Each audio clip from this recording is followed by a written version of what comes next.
आज ना उपवास म्हणून कालच साबुदाणा भिजायला घातलेला होता. साबू तर छान भिजला आहे, पण म्हटलं चला हे करायच्या अगोदर आधी मंदिरात जाऊन येऊ. तर ही जी सोनेरी मूर्ती दिसते ना, ती 17 किलो सोन्याच्या मुलामा देऊन बनवलेली आहे. दाखवेन एखाद्या विशेष ब्लॉगमध्ये. तर बरोबर एक्झॅक्ट त्याच्याच पाठीमागं हे मंदिर आहे, अक्कलकोट श्री स्वामी समर्थ मंदिर. तर ह्याच्याच उजव्या साईडला जे मंदिर आहे ते मारुतीचं मंदिर आहे आणि डाव्या साईडला श्री गुरुदेव दत्तांचं मंदिर आहे. आणि जे मेन मंदिर आहे ते आतमध्ये तर ते श्री स्वामी समर्थांचं मंदिर आहे. तर तिथून आम्ही दर्शन घेऊन निघालो आणि येताना ना मला एक आज खूप छान गोष्ट मिळाली. म्हणजे नाही तर सगळं गुजरातीमध्येच मिळतं, पण आज मला इथे मिळाले मराठीमध्ये कॅलेंडर कालनिर्णय. आपण कितीही डिजिटल झालेलं असलो, प्रत्येक गोष्ट मोबाईलवर दिसत असली, कोणता उपवास असेल सण असेल तर पटकन पाहता येतं आपल्याला. आणि बाहेर राहिले शेजारच्या भाभींशी थोडंसं बोलले आणि म्हटलं अगदी उत्साहाने कॅलेंडर उघडून पाहिलं. आता कॅलेंडर आणलं तर खरं, पण बघूयात आता ह्याला लावायची जागा मात्र शोधावी लागेल. तर चला करूयात आपली खिचडी. तर आपण जी लहानपणापासून कोणतीही गोष्ट पाहत असतो ना, ती आपोआप आपल्या मनावर बिंबत असते. तर आई लहान असताना उपवास म्हटला की उकळ धुवून घ्यायची शेंगदाणा कुटण्यासाठी. तर आता उकळ तर नाही, मिक्सरचं भांडं मी पण स्वच्छ करून घेतलं आणि मग बटाटा आणि मिरची घेतली आणि आज म्हटलं हिरव्या मिरचीचाच साबुदाणा करूयात. तर इथं गुजरातीमध्ये तर काहीही टाकतात, म्हणजे जिरी, मोहरी, कढीपत्ता, कोथिंबीर. पण मी मात्र माझ्या आई आणि सासूबाई जसं करतात तसंच करते. अगदी हिरवी मिरची, बटाटा आणि मीठ, तेल किंवा तूप काय जे काही असेल ते. आणि फार फार तर त्याच्यामध्ये मी ॲड करते लिंबू आणि साखर. का तर लहान असताना किती शाबू खावासा वाटायचं ना, आणि मोठी एकादशी तर म्हणजे आनंद व्हायचा उपवास धरायचा म्हणजे. पण ती क्रेज आता तेवढी राहिली नाही, आता तेवढासा शाबू आवडीने खावासा वाटत नाही. तर अशा प्रकारे माझा शाबू झाले. आणि आज गुरुवारीच नाही तर संकट चतुर्थीसुद्धा आहे आणि मी डब्यासाठी आणि रात्री माझा उपवास सोडण्यासाठी एकत्रच भाजी करून घेणार आहे. तर आज ठरवले की फ्लॉवरची भाजी करायची. आम्ही फ्लॉवरची भाजी करत असताना त्याचा वास जावा म्हणून उकळत्या पाण्यामध्ये थोडंसं मीठ टाकून घेते आणि थोडीशी वाफ घेऊन मग ती भाजी काढून घ्यायची. म्हणजे त्याचा जो उग्र वास आहे तो निघून जातो. आणि अगदी आपण रोज भाजी करतो तशी जिरी, मोहरी, लसूण, खोबरं, हळद आणि लाल तिखट इतकंच टाकून अगदी साध्या पद्धतीनं ही भाजी बनवून घेत असते. तर तुम्ही कशी बनवता ही भाजी हे पण मला. ॲटलीस्ट एक वाटी भाजी मी बाजूला काढून ठेवणार आहे आणि बाकी भाजी डब्याला देणार आहे. कारण एकटीचा उपवास असला की परत सगळं भाजीनं सगळं असं बनवायला कंटाळाच येतो खरं तर. मग रात्री फक्त चपात्या आणि भात केला तरी होऊन जाईल. आणि परत मोदक तर बनवावेच लागतात. त्याच्यामुळं चला आता एक भाजीचं काम तरी आपलं होऊन गेलं.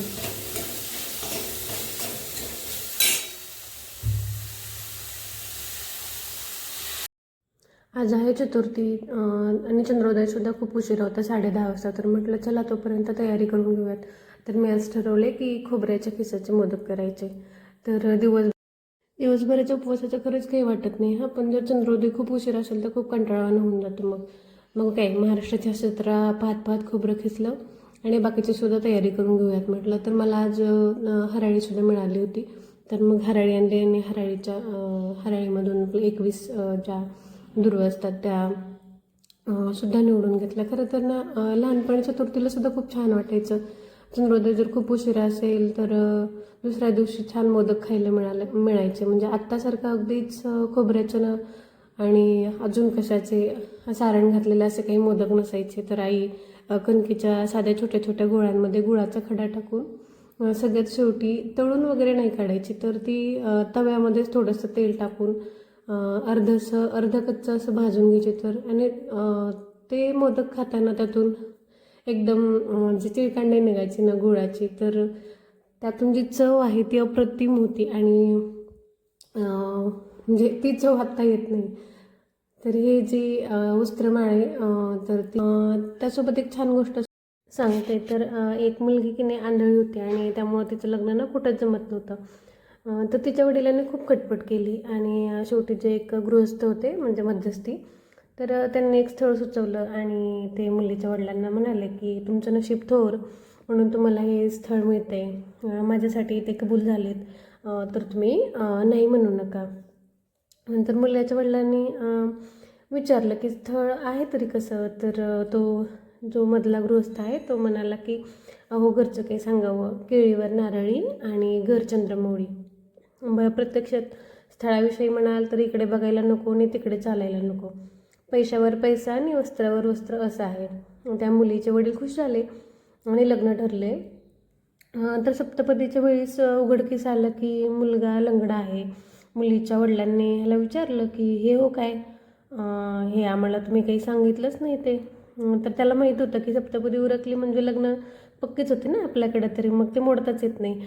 म्हणून मग त्या गृहस्थांना सांगितलं थांबा हो, सप्तपदी तर होऊ दे पुरी, मग सगळं सांगतो. मग इकडे सप्तपदी झाली आणि मुलगा लंगडा असल्याचं मुलीकडील सर्व वऱ्हाडी मंडळीला समजलेलं. नंतर मुलाच्या घरचं जे दारिद्र्य होतं ते पण माहितगाराने सांगितलंच. पण त्याचं म्हणणं पडलं की जमलेलं लग्न आपणही मोडू नये आणि आम्ही अगोदर काही बोललो नाही. तर मग मुलीकडच्या सर्वांनी गृहस्थाला छेडलं, तुम्ही खोटं गोष्ट सांगून आम्हाला फसवलं. तर हा म्हणाला अहो मी एक अक्षरसुद्धा खोटं सांगितलं नाही, अगदी सगळं खरं ते सांगितलं. ते म्हणलं कसं, तर म्हणते पहा ह्यांच्याकडे पाण्याच्या मडक्याला केळी व करवंटीला नारळी म्हणतात. आता मुलाच्या घरी पाणी प्यायला मडक्यावर करवंटी ठेवलेली असते, म्हणजे मी सांगितलं ते खरं की नाही, केळीवर नारळी. आणि घर चंद्रमौळी म्हणाल तर ह्यांच्याकडे घर बसल्या चंद्र दिसतो, कारण घराचं पाकं 17 ठिकाणी भोकं पडलेलं आहे. म्हणून मी म्हटलं की घर चंद्रमौळी आहे. आता मुलीकडे म्हणजे इकडे पाहायला नको कारण ती आंधळी आहे, आणि मुलाकडे म्हणजे तिकडे चालायला नको कारण तो लंगडा आहे. ह्याच्याकडे पैशावर पैसा म्हणजे दिडकीवर दिडकी अशी जमवलेली आहे. आणि शेवटी वस्त्रावर वस्त्र म्हणजे एका फाटलेल्या वस्त्रावर फाटलेल्या ठिकाणी दुसऱ्या वस्त्राचे ठिगळ आहेत, असं सगळं खरं आहे. आता यात मी खोटं काही सांगितलं बरं. मुलीकडची मंडळी मग म्हणाले जे आहे ते ठीक आहे, आंधळ्या मुलीला ह्यापेक्षा आणखी काय मिळणार, असं म्हणत सुस्त बसले. चला माझी गोष्ट सांगून झाली आणि स्वयंपाकसुद्धा झालेला आहे. छान अशी पूजा करून घेतली आणि मग थोडा वेळ थांबले. खरंच 10:30चा चंद्र म्हणजे खूप उशीर झाला होता, कंटाळा आला होता. आता फक्त 5 मिनिट राहिलेत आणि 5 मिनिटानंतर मी जेवायला बसणार आहे. तुम्हीसुद्धा जेवून घेतलंच असेल. तर चला भेटू पुढच्या नेक्स्ट ब्लॉगमध्ये. थँक्यू.